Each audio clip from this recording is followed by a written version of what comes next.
Paz do Senhor, meus amados irmãos, estamos aqui para mais uma aula da Escola Bíblica Dominical.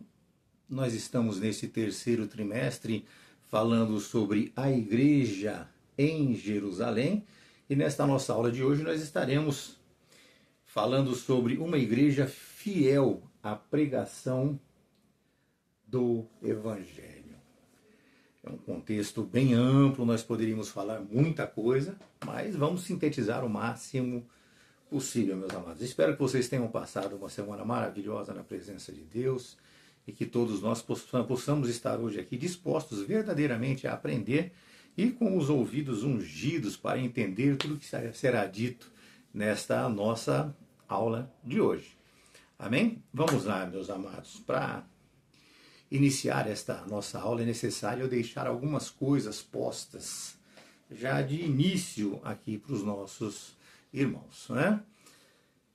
Vamos lá, vamos iniciar falando para vocês que a verdadeira pregação bíblica, ela consiste em você dar testemunho de Cristo. Isso nós precisamos ter na nossa mente. Ou seja, e dar este testemunho, né? Ou seja, nós devemos dar esse testemunho sob o poder e a estruturação que nos é fornecida pelo Espírito Santo. E não através de experiências pessoais que nós adquirimos, né? Nós usamos até coisas pelas quais nós passamos, mas sempre pelo poder do Espírito é que isso é apresentado às pessoas. E assim nós devemos entender, meus irmãos, que a pregação do Evangelho ela é a marca de uma igreja fiel às Escrituras sagradas. Nós não podemos desviar nem para a direita, nem para a esquerda nesse sentido também. Portanto, nós devemos pregar ou apresentar a Cristo e a sua mensagem. É Cristo, a sua mensagem e o seu ensino, meus amados. É desta maneira a pregação, a verdadeira pregação é essa. Quando nós vemos ali na segunda pregação de Pedro, lá em Atos 3, nós percebemos claramente a sua fidelidade neste propósito, ou seja, ele enfatiza ali a centralidade de Cristo. Ele cita o contexto ali do Pentateuco, isso além dos livros históricos, dos salmos, dos livros proféticos, e ali ele estabelece o quê? Ele estabelece uma perfeita correlação das profecias e escritos com a obra que foi praticada com o nosso Senhor Jesus Cristo. Isto, meus amados, além da apresentação do chamado ao arrependimento, nós precisamos entender isso. Arrependei-vos, meus amados. Oh, meus amados, ele faz também ali a promessa do tempo de refrigério. Então nós precisamos ler com muita atenção esta pregação dele. Entenda, meus irmãos, que a igreja ela não pode se desviar em hipótese alguma deste compromisso. Entenda que é somente assim, meus amados, que as coisas irão mudar. É somente assim que o mundo, é somente desta maneira que o mundo ele é confrontado com a verdade divina. E é chamado à salvação através do arrependimento. É desta forma. Amados, João Batista, a voz que clamava no deserto, eu gosto muito deste texto, meus amados. Ele alertava para o arrependimento. Mateus 3, versículo 1 e 2. Naqueles dias veio João Batista pregando no deserto da Judéia e dizendo: arrependei-vos, porque o reino do céu tem se aproximado. É desta maneira. João também alertou para isso lá em Atos 2, no versículo 38. Então, ele disse assim que Pedro falou, né? Arrependei-vos e seja batizado cada um de vós, em nome de Jesus Cristo, para a remissão, vejam bem, meus amados, para a remissão dos pecados, e recebereis o dom do Espírito Santo. Marcos 1,15 fala sobre isso, Atos 3, 19 a 23 também. E Jesus, meus amados, ele trouxe esta mesma mensagem, desta mesma forma, lá em Mateus 4,17. A partir deste tempo, Jesus começou a pregar e a dizer o quê, meus amados? Entendam o quê? arrependei-vos, pois o reino do céu tem se aproximado. É desta forma. Nestes textos, é a mesma palavra em hebraico que é usada, meus amados. É metanoeo, ou seja, a metanoia, como nós conhecemos aqui, arrepender-se, mudar de mente, mudar a sua mente para melhor. É uma emenda de coração, ter pesar pelos pecados e mudar, se transformar verdadeiramente.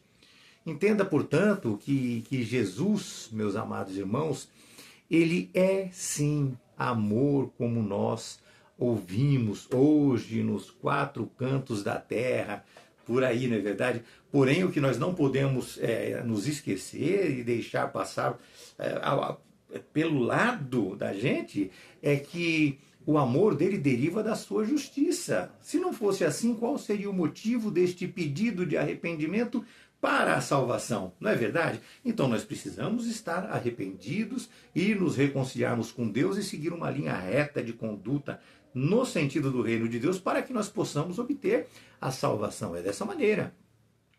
Entenda ainda, meu amado, como quando nós vemos ali em João, no seu capítulo 8, no caso da mulher adúltera, ele orienta, né, em João 8, no versículo 11, ele fala assim, foi quando ela disse para ele, quando ela disse para ele assim, nenhum homem, Senhor, ela falou, nenhum homem estava ali para acusá-la, e aí Jesus disse a ela, nem eu te condeno, vai-te e não peques mais. Olha o pedido para que se arrependa e não peques mais, meus amados. Fica muito claro, meus queridos irmãos, que não devemos pecar. E quando nós falamos que se pecarmos temos um advogado fiel que é Jesus, nós falamos muito isso, falamos sim, e é dessa maneira. Nós precisamos entender apenas que a fidelidade de nossa parte, ela tem que ser e é fundamental para este relacionamento. Há necessidade real de arrependimento verdadeiro, aquele arrependimento que vem lá de dentro, aquele arrependimento que te machuca, que dói, você realmente sentiu desprezo por aquilo que você fez. Porque nós aprendemos que a verdadeira pregação bíblica, meus amados, ela vem e confronta o pecado que nós costumamos cometer, aquele pecado que habita dentro de nós também, é claro, e ele chama ao arrependimento. Ela é, vamos dizer assim, ela é confrontadora, tá? Ela é confrontadora e não confortadora. A pregação, ela é confrontadora. Conseguiram entender a diferença? E não confortadora, tá? Então ela não nos conforta pelo pecado que nós cometemos. Ela nos chama ao arrependimento. Ela nos diz não, não pode. Então ela não vem para nos confortar nesse sentido, ela vem para nos confrontar. Arrependa-se, entrega a sua vida a Jesus, entrega o seu caminho a Deus. Nós precisamos parar de dizer, meus amados irmãos, que a carne é fraca e continuar ali repetindo o pecado e cometendo o pecado novamente. Nós precisamos, ao conhecer Jesus e sermos perdoados dos pecados que nós cometemos ali no passado, nós precisamos, a partir dali, fomos perdoados, buscar a santificação, sem a qual ninguém verá a Deus. Está em Hebreus 14:12. Nós já sabemos disso, já lemos muito isso. Entenda, meus amados, que a base da justiça divina, ela é a salvação para o fiel. A base da justiça, veja bem, a base da justiça, não estou falando de amor. Amar, ele ama a todos. Agora, a base da justiça divina é a salvação para o fiel e a condenação para o infiel. Todos eles serão julgados, não tenham dúvida disso. Que fique certo também, meus amados, que a base da Escritura, que é o motivo da nossa aula de hoje, é Cristo. Cristo é a base que estrutura toda a nossa aula de hoje. E assim ele deve ser colocado como o centro de tudo aquilo que é ensinado na palavra de Deus. Que hoje em dia, meus amados, sem generalizar, é claro, não podemos aqui generalizar. Eu gosto de falar muito que a gente não generaliza, porque eu vivo uma realidade em Cristo, a minha igreja vive uma realidade em Cristo. Então busque uma igreja boa, uma igreja que viva verdadeiramente a palavra de Deus e uma realidade em Cristo. Então nós não podemos generalizar, né?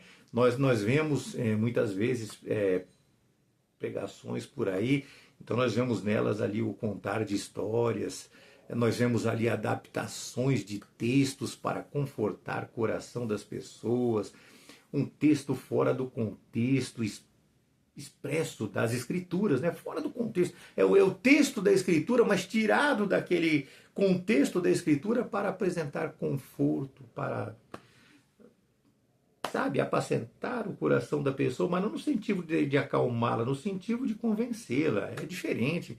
É claro, meus amados, que a Escritura ela é para confortar o nosso coração, nos darmos a certeza das coisas que virão, por que virão e como nós temos que fazer e nos comportar para estarmos dentro dos benefícios do Senhor. É claro, né? Ela vem então para quê? Para nos trazer paz, para nos trazer comunhão, para nos encher de Deus.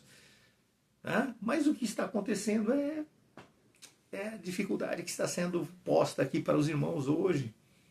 Sabe? Deus ele está sendo posto quase como um serviçal. Ele está pronto para atender os seus desejos, as minhas vontades, ou seja, as vontades do ser humano. Ele é um mordomo. Simplesmente um mordomo que está aqui para fazer tudo o que nós precisamos, tudo o que nós queremos, meus amados. Jesus, meus irmãos, ele veio para servir, sim. Claro, não podemos deixar de falar isso, mas no sentido de ensinar o caminho, no sentido de nos trazer e apresentar toda a sua verdade, trazer isso para toda a humanidade, independente de quem, meus amados. E assim ele dará a vida eterna a todos aqueles que crerem nele e entregarem sua vida a ele. Né? João 14,6 nos diz isso, ele é o caminho, ele é a verdade, a vida, e nenhum homem vai ao Pai senão por ele. É desta forma. E isto posto, meus amados, vamos lá, vamos estudar hoje o texto que está em Atos. Esse texto está em Atos 3, de 11 a 19. Atos 3, de 11 a 19. Nós vamos tentar contextualizar e trazer muitas informações para os irmãos aqui, sintetizando, é claro, para que seja uma aula bastante agradável e que nós possamos entender o que nós buscamos com esta aula de hoje, o que a Escola Bíblica da CPAD busca apresentar para cada um de nós.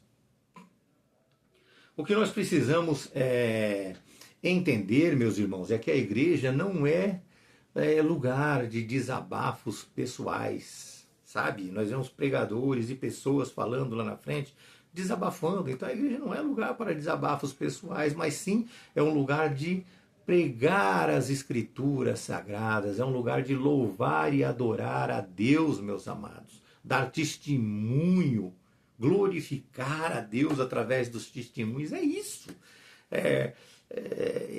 Essas coisas que acontecem no culto, elas devem sempre revelar a Deus, testemunhar sobre Jesus Cristo e confrontar o pecado. Isso com certeza está mais do que claro nas Escrituras Sagradas, o confronto do pecado. Tudo, meus amados, através do poder do Espírito Santo, que glorificará a Jesus. É o Espírito Santo agindo em todos esses momentos. Ele glorificando a Jesus. É ele que dará certamente o cumprimento ali da segunda vinda. Ele vai apresentar para nós e vai deixar muito claro para cada um de nós que haverá o cumprimento da segunda vinda de Jesus. Amados, quando Pedro e João ali eles subiam ao templo na hora nona ali, ou seja, por volta das 15 horas para nós aqui, eles estavam indo ali para a oração e eles encontraram o paralítico junto à porta formosa. E eles ali decidiram eles ali declararam não ter nada material para oferecer. Eles não tinham o que oferecer a ele. E aí eles disseram, não, mas que nós não temos, mas o que temos nós te damos. Ou seja, eles ofereceram ali a cura para ele em nome de Jesus. Ato 3:6 fala assim. Eles viviam naquela época, meus irmãos, uma igreja recém-formada, uma igreja sem bens materiais, nem tampouco com relevância na influência tanto política como espiritual. Não era uma igreja relevante, não era alguma coisa que chamasse atenção, não é verdade? Contudo, essa igreja, meus irmãos, ela é cheia de poder, cheia do poder de Deus verdadeiramente. E vejam, irmãos, que eles não aceitaram para si a glória desta cura, conforme nós vemos lá em Atos 3:12. Não é verdade? Porque olham para nós, porque olha para nós.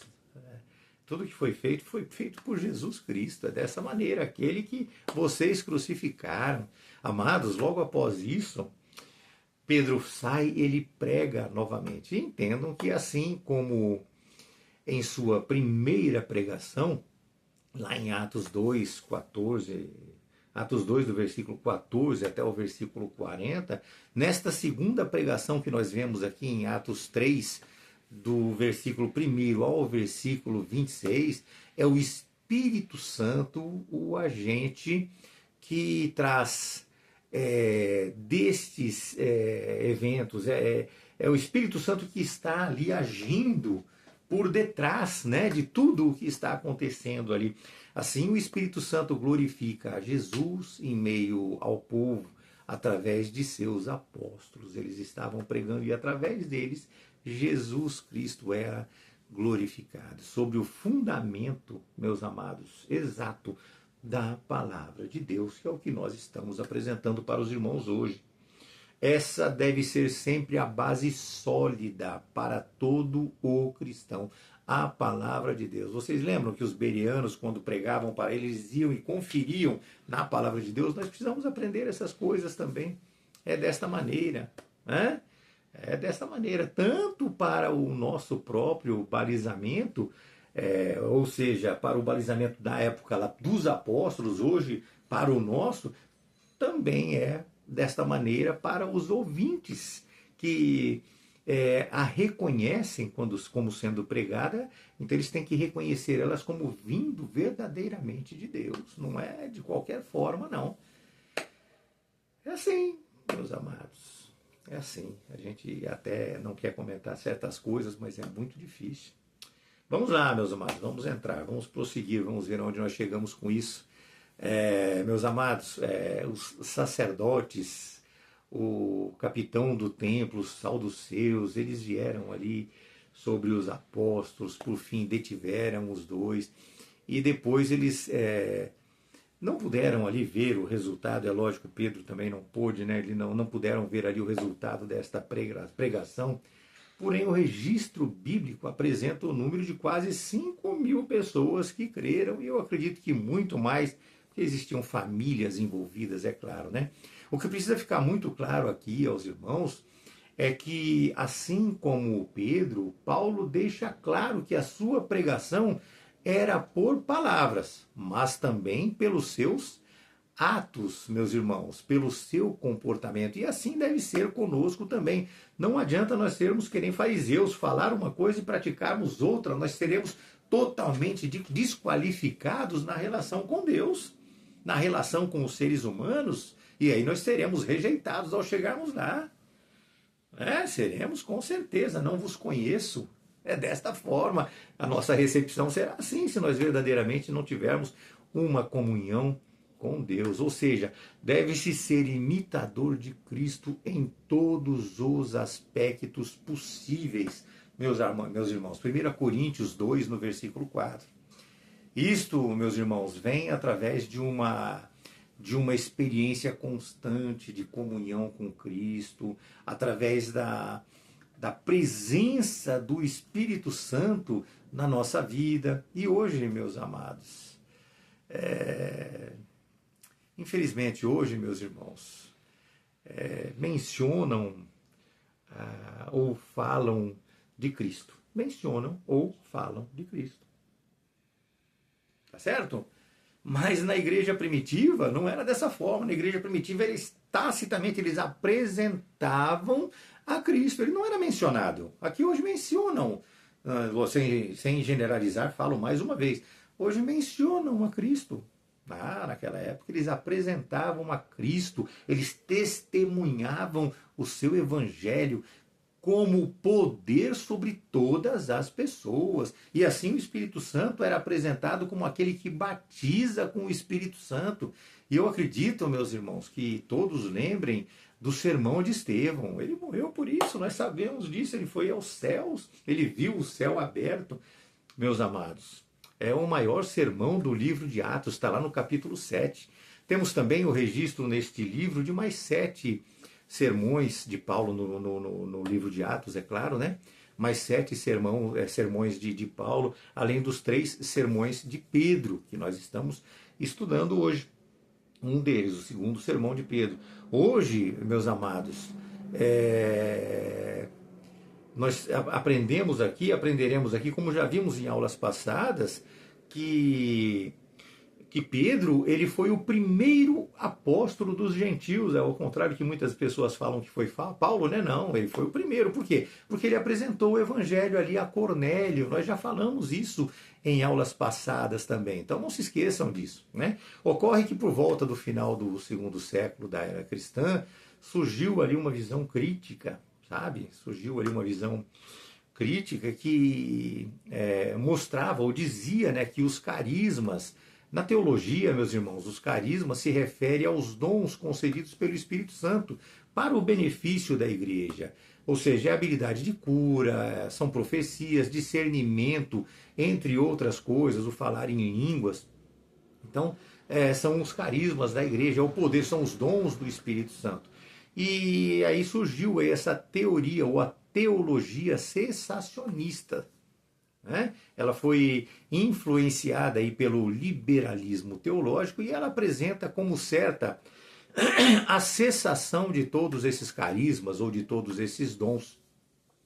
E assim eles passaram a viver com um entendimento e apresentá-lo também, esse entendimento, que acabou esses dons, como certo. Né? Por outro lado, a nossa tradição, a tradição pentecostal, meus amados, ela traz de uma forma totalmente oposta. Ela destaca a acessibilidade ao divino, meus irmãos. E ocorre assim, neste contexto, este contraste entre os cristãos históricos e os pentecostais. Nós, os pentecostais. E assim, meus irmãos, o pentecostalismo, ele celebra o ressurgimento da espiritualidade primitiva. É desta forma. E nós entendemos, né, que a experiência de Deus, ou a experiência com Deus, ela não é limitada a um mundo rarefeito de ideias humanas. O ser humano é muito fraco nas suas ideias, ele não consegue almejar ou alcançar aquilo que Deus nos oferece no sentido de ter o entendimento de todas as coisas. Nós precisamos ter a nossa mente aberta para o espiritual, meus amados. Então nós cremos, pentecostais que somos, não somos os únicos, é claro, há outras também que entendem dessa maneira, que o encontro com Deus, ele é um encontro pessoal e ele vem pelo Espírito Santo. Entenda, portanto, que Deus, ele está presente na palavra. Ok? E ela não é vista, a palavra ela não é vista por nós como uma letra morta, de maneira nenhuma. A princípio é Jesus Cristo e ele ressuscitou, meus amados. É desta maneira. Né? Então, nós vemos isto, vemos Jesus e nós vemos também nessas manifestações que nós temos hoje em nós, a manifestação clara dos carismas do Espírito.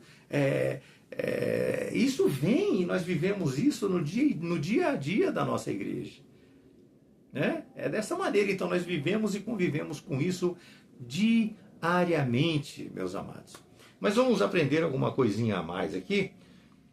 Quando nós falamos a palavra logos, logos ela significa o quê? A lógica por detrás de algum argumento, ou seja, logos, a lógica por detrás de algum argumento. Na Escritura Sagrada, e especialmente ali no Novo Testamento, isso se refere a quem? A Jesus Cristo. Ou seja, é a palavra de Deus encarnada.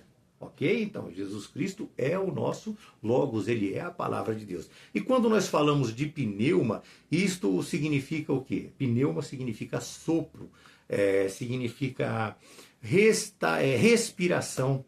E na Escritura, meus amados, pneuma é frequentemente traduzida e entendida como espírito, ou seja, refere-se claramente para nós como o Espírito de Deus ou o Espírito Santo. Ou seja, o Espírito, pneuma, dá testemunha de que o Logos, Jesus Cristo, a palavra de Deus, é o mesmo ontem, hoje e sempre. Simples. Portanto, nós pentecostais, entre outros, é claro, não estou aqui, a nossa aula é para a Assembleia de Deus e nós somos pentecostais, mas poderia mencionar outros, o que não faremos. Então, nós pentecostais, nós vivenciamos e experienciamos, meus amados, o texto bíblico como uma verdade sempre presente em nossas vidas. Ou seja, nós esperamos e buscamos que as coisas aconteçam da mesma forma que no passado. É desta maneira que nós entendemos. E assim nós vivemos esta verdade e experiência sempre viva e atual nas nossas vidas, diariamente. E nós nos recusamos, meus amados, a aceitar ler as Escrituras com os óculos do racionalismo e do liberalismo teológico que nós estamos vendo aí hoje. Nós estamos vendo aí igrejas hoje com sala VIP, meu Deus do céu. Deixa eu parar por aqui, Amados, quando se indaga o porquê do reavivamento pentecostal resistir enquanto movimentos similares anteriores não sobreviveram, a resposta é muito clara, ela é facilmente percebida no sentido de que o pentecostalismo tenha um compromisso muito sério com a autoridade da Escritura. Isso pode ficar dúvida nenhuma na cabeça de vocês. Porque é nela, é na Escritura Sagrada que nós formamos a base da nossa fé. Então ela se torna e é apta para governar toda a crença, toda a experiência e a prática daquilo que nós cremos. Ok? Então é desta forma. Não sei se eu estou sendo muito rápido, mas é muito assunto, sabe? Eu estou aqui até ansioso por falar essas coisas para vocês, para ver se vocês conseguem assimilar essas coisas e entender que nós devemos verdadeiramente nos entregar e aprender a palavra de Deus e vivê-la verdadeiramente. Vamos lá. E assim, meus irmãos, nós cremos no princípio de que a Escritura não depende de métodos científicos desta modernidade que nós vemos por aí, mas sim da experiência do Espírito Santo no contexto das Escrituras. É aquilo que ela nos apresenta, mas é o Espírito Santo nos levando a tudo isso. E com isto, meus amados, nós fazemos a oposição, sabe, ao racionalismo e fundamentalismo religioso, aquela coisa retrógrada. Não, existe o racionalismo correto, existe sim, o culto tem que ser racional, nós sabemos disso, eles têm que estar fundamentados na Escritura, mas não aquele fundamentalismo ideológico, destruidor, como nos é apresentado desta maneira, sabe, não aquele racionalismo inegociável, é o que nós entendemos da maneira como nós queremos. Não, Deus é Deus, Ele pode todas as coisas. Nós, meus amados, nos permitimos sentir como se nós fôssemos, e sendo mesmo, instrumentos de restauração através da pregação do Evangelho. Então nós pregamos o Evangelho para restaurar as pessoas e nós precisamos nos alimentar primeiramente. Nós absorvemos, somos restaurados e apresentamos esta restauração para as outras pessoas. Porque restaurados que somos, meus amados, por Deus, nos é dado o quê? Todos os dons e a capacidade necessária para levar adiante, né? Para prosseguir com a obra evangelizadora de Deus. É dessa maneira. E assim, meus irmãos, Jesus ele é visto não apenas como Salvador, mas também como quem cura, como quem batiza no Espírito Santo. Ele é o Cristo vivo que realiza a vontade do Pai pelo poder do Espírito Santo. E aqui eu preciso falar sobre um assunto um pouco... nós ouvimos muito pouco sobre esses assuntos na igreja, né? Não cabe ser usado aqui porque realmente de fato é. Então eu vou trazer para vocês uma informação à parte. A chuva temporã, meus amados, ela simboliza o derramamento inicial do Espírito Santo, onde se estabelece, ou onde se estabeleceu ali, a igreja primitiva. Então foi aquele primeiro derramar do Espírito Santo, é a capacitação para a pregação do Evangelho. E aí nós vemos depois, no texto também, a chuva seródia. Ela representa, ou seja, ela simboliza o derramamento final e poderoso do Espírito Santo. E esta prepara a sua igreja para o seu retorno, ou seja, o retorno de Cristo, né? Intensificando dentro da sua igreja o poder espiritual, o poder da santificação, e assim ele capacita a sua igreja para a tarefa final, que é pregar o Evangelho a todas as nações antes da volta de Jesus Cristo, para que aqueles que a crerem de fato serem resgatados, restaurados e arrebatados por ele. O texto sobre a chuva temporã e a chuva seródia está em Deuteronômio 11:14, está em Joel também, capítulo 2, versículo 3. E é claro, meus irmãos, que esta declaração também serve para uma visão de agricultura, mas o vemos também no sentido de profecia futura. Então isso é muito simples. Nós estamos aqui vendo profecias também nesse sentido. Ocorre, meus irmãos, vamos lá, vamos entrar em alguns assuntos aqui, que a igreja primitiva ela entendia que Jesus estava muito próximo de voltar. É para nós entendermos o contexto lá da igreja primitiva, lá no primeiro século, né? Jesus estaria muito próximo de voltar. Esse é o entendimento que eles tinham sobre essas coisas, né? E assim eles partilhavam tudo. Mas com o passar do tempo, eles foram entrando na classe média. Porque eles viram que Jesus não estava voltando, eles foram se permitindo entrar ali na classe média. E aí aquela paixão escatológica sobre a volta de nosso Senhor Jesus Cristo foi ali se esfriando um pouco. É como hoje, ou muitos não falam assim, poxa, 2000 anos não veio ainda. Nós ouvimos isso, essas aberrações, mas tem que ser tudo no tempo de Deus, é desta maneira, né? Mas assim eles foram entrando nessa classe média, e aí essa relação com a escatologia foi se esfriando, né? E o entendimento que eles tinham de que este mundo não era a casa dos cristãos foi sendo abandonada por eles, né? Então eles começaram a achar que esse mundo era a nossa casa de fato. Tanto que depois Paulo fala sobre isso, que nós somos peregrinos aqui, né? Com isto, meus amados, eles passaram a ter algumas preocupações egocêntricas e com bens materiais, né? E isso acaba interferindo neste contexto. Surgiu, portanto, ali naquela época, desafios a serem enfrentados, assim como houveram entendimentos escatológicos apocalípticos, né?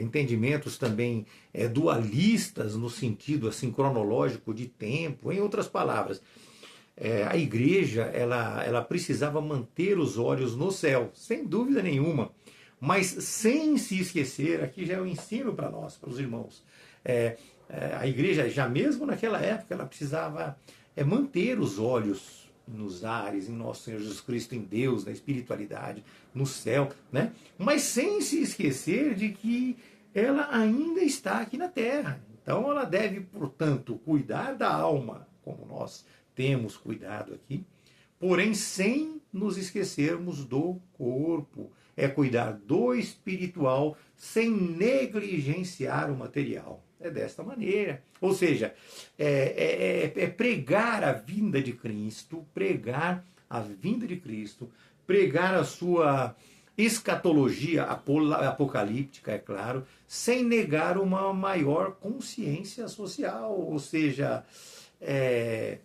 uma deve andar ao lado da outra, junto com a outra. Nós temos o filósofo e teólogo, né? Walter Hallenweger, o nome dele. Ele diz o quê? Ele diz que vivia-se naquela época temores terríveis, tanto que os pais colocavam seus filhos para dormir com a testa e os pulsos cobertos para o caso do anticristo vir, invadir a casa e tentar colocar a sua marca neles. Olha, vocês vejam como era o entendimento naquela época e como é hoje.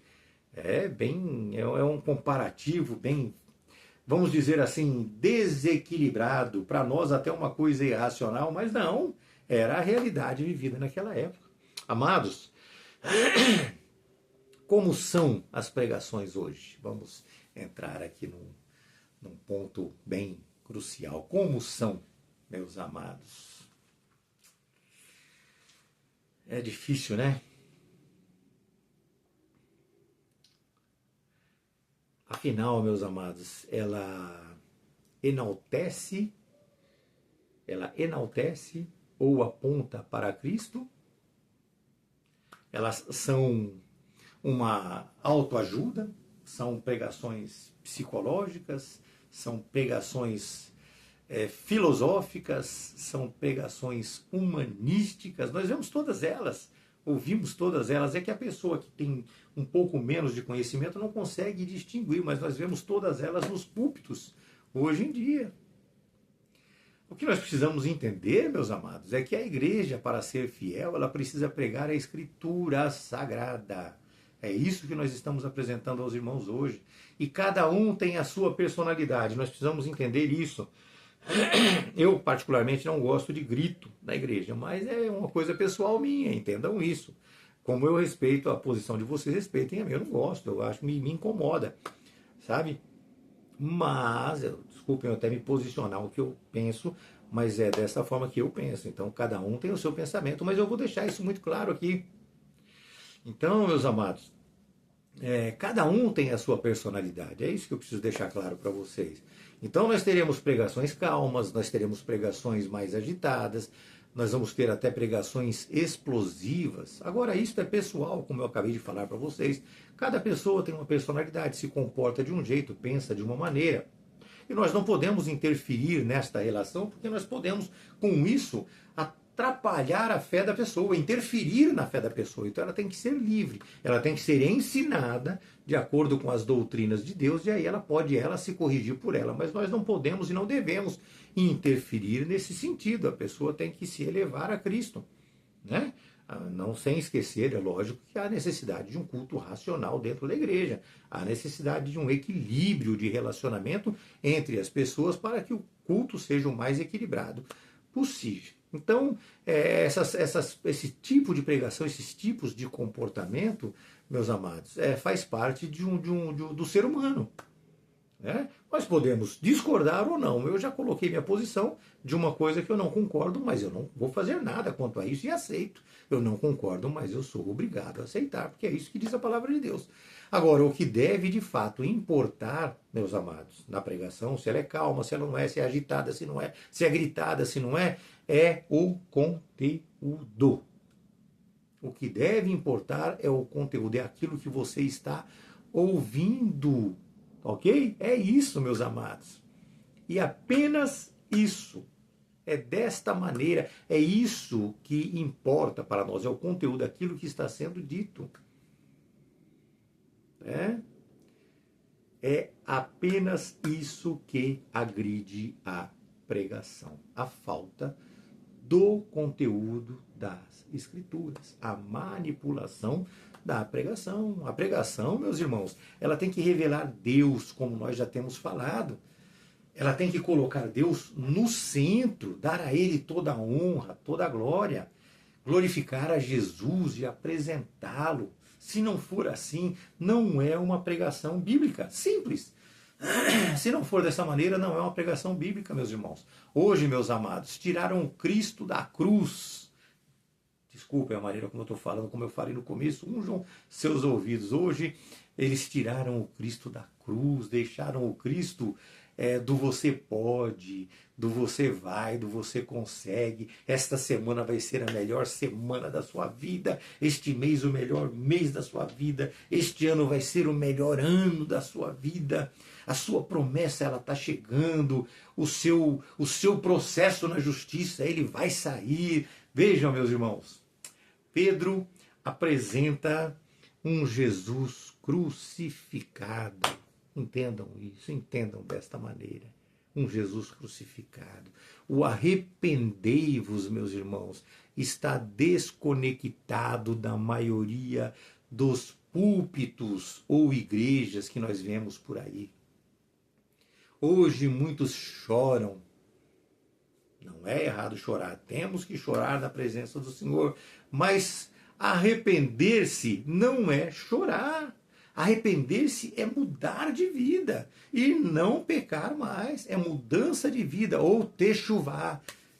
O nome é esse, techuvá. No original é esta a palavra. Portanto, uma pregação que não te faz ver a necessidade de uma mudança de vida, uma mudança de pensamento, não é uma pregação bíblica. Não é uma pregação bíblica, simples. E assim, meus amados, para se pregar o Evangelho, é preciso que você se permita o agir do Espírito Santo em você. É preciso santificação, é preciso busca, é preciso você aprender de fato a palavra de Deus, trazer ela para dentro de você, se alimentar dela para poder servir ela como alimento para pessoas, que é como Jesus Cristo fez. Ele nos serviu como alimento e nós temos que repassá-la para os irmãos. É Jesus alimentando os irmãos, meus amados, através daquilo que você apresenta, através daquilo que você mostra. E você tem que mostrar o quê? Jesus. Jesus. Nós precisamos lembrar sempre, meus amados, que o batismo com o Espírito Santo, não se esqueçam disso, hein? Prestem bem atenção no que eu vou falar aqui para os irmãos. O batismo com o Espírito Santo não significa santificação e não significa também salvação. Ok? Nós precisamos entender que Deus usa quem Ele quer, da maneira como Ele quer. Então, às vezes, nós vemos no púlpito o cara falando meia hora em línguas. Aí você fala, nossa, esse é santo, esse daí, meu Deus, é avivado. Esse muitas vezes não é, meus amados. Nós, quiçá, saberemos se ele foi salvo ou não. Quando chegarmos lá, saberemos, nós estando lá, é claro, desta maneira, né? Então, meus amados, desta maneira que nós temos que entender. Pregar o Evangelho, tá? Através do Espírito Santo em nossas vidas. Tá? É dessa maneira. É preciso, nesta pregação, revelar a Cristo. Não podemos ali apenas usar palavras de efeito, palavras decoradas, palavras usadas para emocionar as pessoas e fazê-las chorar. Eu sei que a pessoa está quebrantada em algum sentido, porque são os sentidos que quebrantam e destroem as pessoas, na maioria das vezes, eles são básicos, são os naturais. As pessoas são atacadas de formas diferentes, praticamente pelas mesmas necessidades, pelas mesmas coisas. Então nós não podemos simplesmente usar palavras que emocionam. Nós precisamos usar palavras que transformam.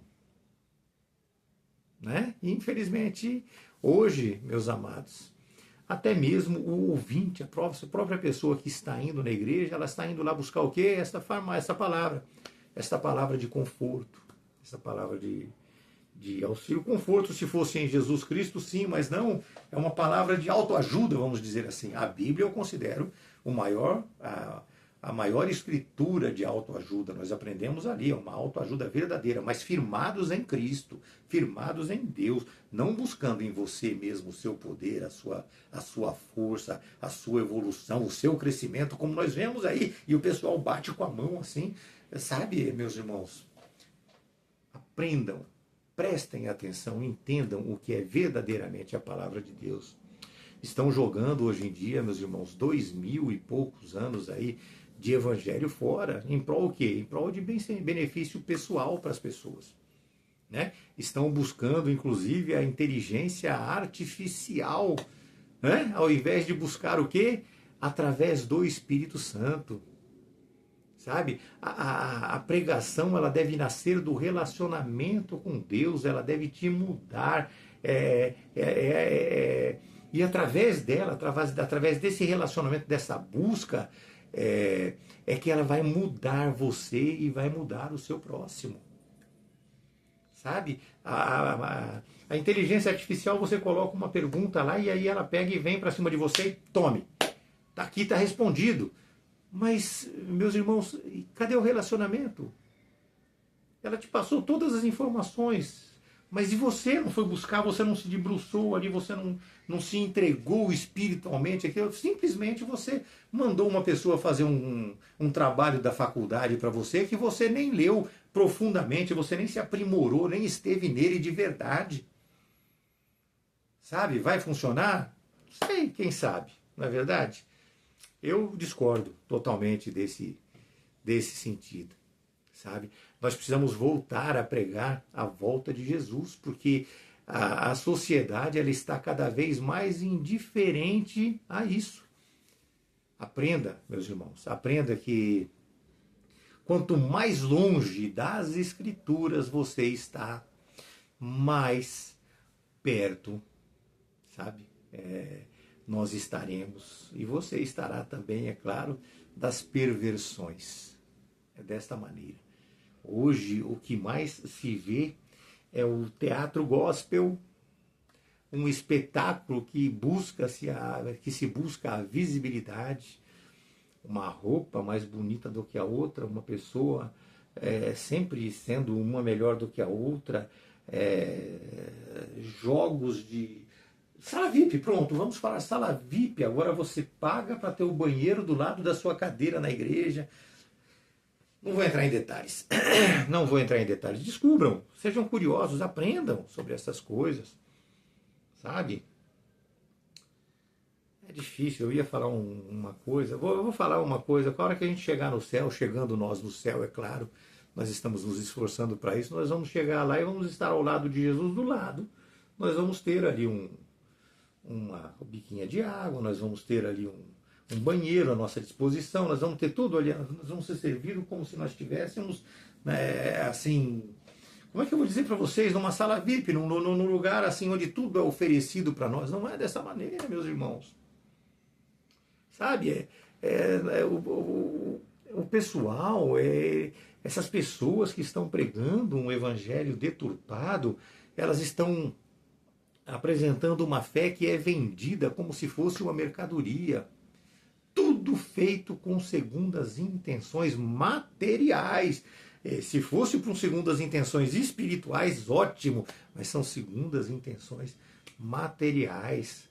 É uma pregação baseada em imagens. Ela não tem substância nenhuma espiritual. Claro que não estou aqui para generalizar, falando isso pela terceira vez para os irmãos, mas nós precisamos, nesta aula aqui, alertar os irmãos e deixar claro que nós precisamos estar atentos e comprometidos com a palavra de Deus, conforme nós vemos lá em Gálatas. Paulo, quando escreve aos Gálatas, Gálatas não é uma igreja, Gálatas é uma reunião de cidades, Derbe, Listra, entre outras lá, então é uma reunião de cidades. E quando ele escreve a eles, ele fala assim, porém, ainda que nós, ou ele mesmo, ainda que nós, ou um anjo do céu vos pregasse algum outro evangelho, além do que nós pregamos e ensinamos, que ele seja anátema, que ele seja maldito. Hoje nós aprendemos aqui sobre o verdadeiro Evangelho de nosso Senhor Jesus Cristo. Meus amados, a pregação do Evangelho ela precisa nos alimentar, ela precisa matar a nossa sede, ela precisa nos estruturar, ela precisa nos transformar e não afagar o nosso ego. Que Deus abençoe a cada um de vocês, que vocês tenham uma semana abençoada sempre na presença de nosso Senhor Jesus Cristo. E não se esqueça, semana que vem nós estaremos de volta com mais uma aula. Deus abençoe a todos.